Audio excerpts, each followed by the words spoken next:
Mi nombre es María Eugenia Etkin, soy licenciada en Comunicación Social, egresada de la Universidad Nacional de Córdoba. Soy magíster por la UCES en Dirección de Comunicación Institucional. Soy doctorando por finalizar la tesis en la Universidad Nacional de Córdoba. Me he dedicado muchos años al periodismo gráfico en diferentes diarios de la ciudad de Córdoba. He sido corresponsal en revistas de circulación nacional, especialmente para Buenos Aires. Trabajé durante muchos años en la Dirección de Comunicación Institucional del INTA. He dado clases y sigo dando clases hace 18 años en universidades privadas y nacionales en grado y en posgrado. En el 2012 la Crujía publicó mi primer libro, Comunicaciones para Organizaciones Sociales, que es un tema al cual me dedico hace varios años, que es comunicación para la sociedad civil y cursos de responsabilidad social empresarial. Según tu opinión, ¿en qué situación está la comunicación institucional hoy? ¿Decís que está avanzando, estancada o en un retroceso? Mirándola, la comunicación institucional en general, como si tuviera una entidad, un peso propio, me parece que está en un punto de inflexión. Antes los comunicadores institucionales que estaban en general en grandes empresas o en el mismo Estado, pero no con el rol de DIRCOM, durante los 90, principios de los 2000, creo que tenían más peso que ahora. Digo que ahora el rol, si bien está más jerarquizado, está profesionalizado, que eso le daría más jerarquía inclusive al director de comunicación, hoy como la profesión o el rol del DIRCOM está en un equilibrio, como repensándose a sí mismo qué hacer con nuevas tecnologías, con nuevos públicos, con nuevas herramientas de comunicación que desconocemos, con nuevas dinámicas que todavía, como son tan incipientes, no se han repensado o no se han implementado del todo. Justamente te quería preguntar, ¿cuál es el lugar del director de comunicaciones en el organigrama de la empresa? Si podemos explayarnos un poquito más. Todo depende del tipo de empresa y la jerarquía y la visión que tenga del profesional de comunicación.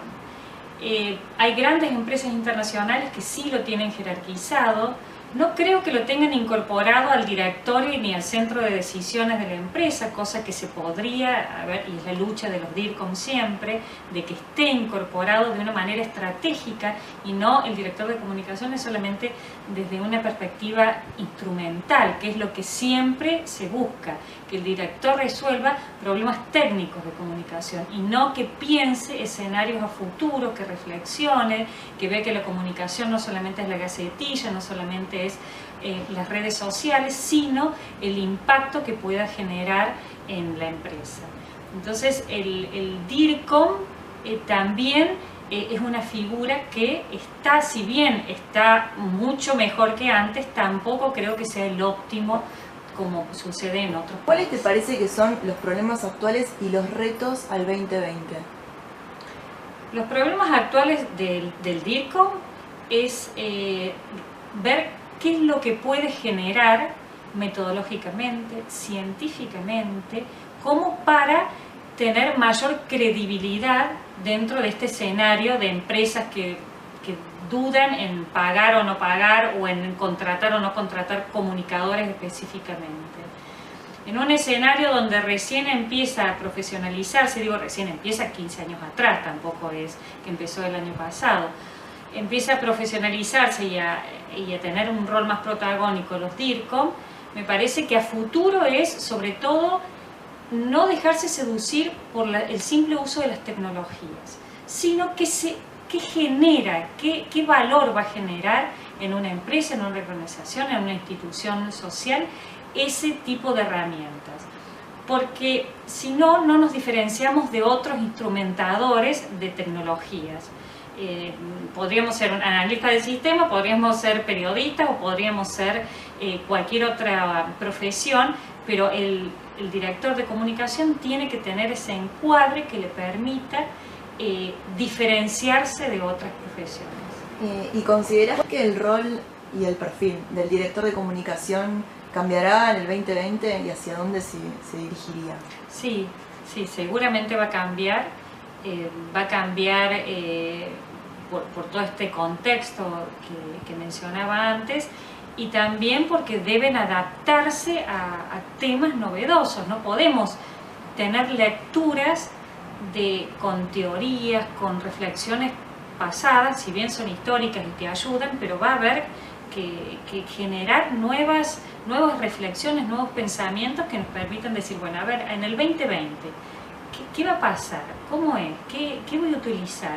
El director de comunicaciones, ¿qué rol tiene que ejecutar? Es decir, ¿va a ser un gerenciador de las comunicaciones o va a ser un ejecutor de herramientas? También hay que reflexionarlo con la amplia libertad y la cintura de también poder adaptarse al cambio, porque si tenemos modelos muy rígidos, después te chocas mucho con la realidad. Esto les pasa a los comunicadores que terminan siendo gacetilleros de empresas o de instituciones porque no han sabido reinventarse su rol. ¿Crees que la responsabilidad social empresaria será parte integral de la comunicación en el 2020? Sí, indudable.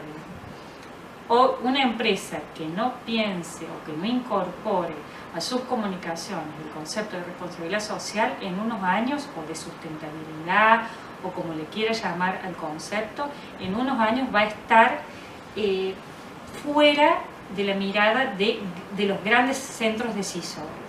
Y por otra parte, también va a estar muy mirada por los consumidores. Hay un estudio muy importante, lo mencionábamos con otros colegas, donde a la hora de elegir un producto, el consumidor elige aquel que esté asociado a una acción de responsabilidad social. Es decir, si hay impacto en el consumidor que elige un producto que cuide el medio ambiente o un producto que sea amigable con la población, con su entorno, esto las empresas no lo pueden desconocer. De a poco se está incorporando este concepto en las empresas, aunque lo ven como filantropía, como asistencialismo, como qué hacemos para que la imagen de la empresa esté bien, pero me parece que eso hay que profesionalizarlo y es tarea del director de comunicaciones hacerlo.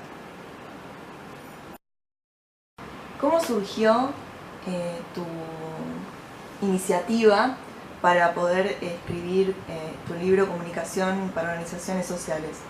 Comenzó dando clases en grado, una materia que tengo y que soy titular, que es Comunicación para Organizaciones de la Sociedad Civil. Como había muy poca bibliografía, me interesaba saber qué pasaba con un actor social que, si bien hace 10 años atrás era incipiente, ahora tenía una preponderancia en el escenario social, que eran las organizaciones de la sociedad civil. Cada vez nacían más organizaciones para dar cuenta de problemáticas específicas. Entonces empecé a pensar, a reflexionar, a estudiar, a investigar qué pasaba con este fenómeno.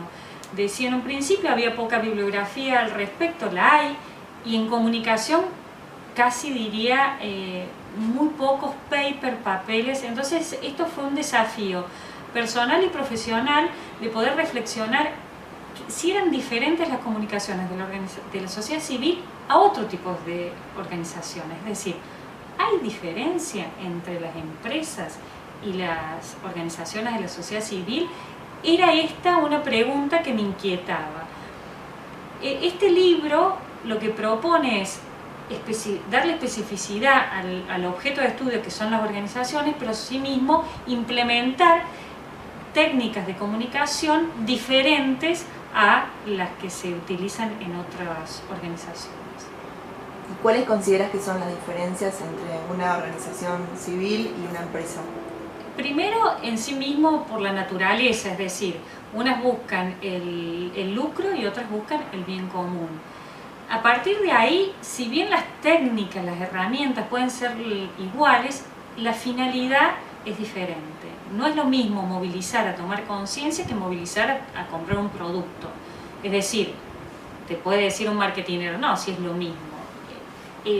No, yo pienso que no, porque cada una requiere de una especificidad, de públicos diferentes, de maneras de relatarlo diferente. Entonces he hecho el análisis de muchas empresas oponiéndolos a los discursos de las organizaciones de la sociedad civil, y se ve, se manifiesta que hay diferencias. Entonces esto es lo que me propuse reflexionar y sigo reflexionando hasta que es tema también de mi doctorado. ¿Qué rol pensás que van a ocupar las organizaciones sociales de cara al 2020? Me parece que van a ser preponderantes, no lo digo yo, lo dice, cito de nuevo a Manuel Castells, quien sí ha trabajado mucho sobre todo los movimientos sociales, son un actor relevante.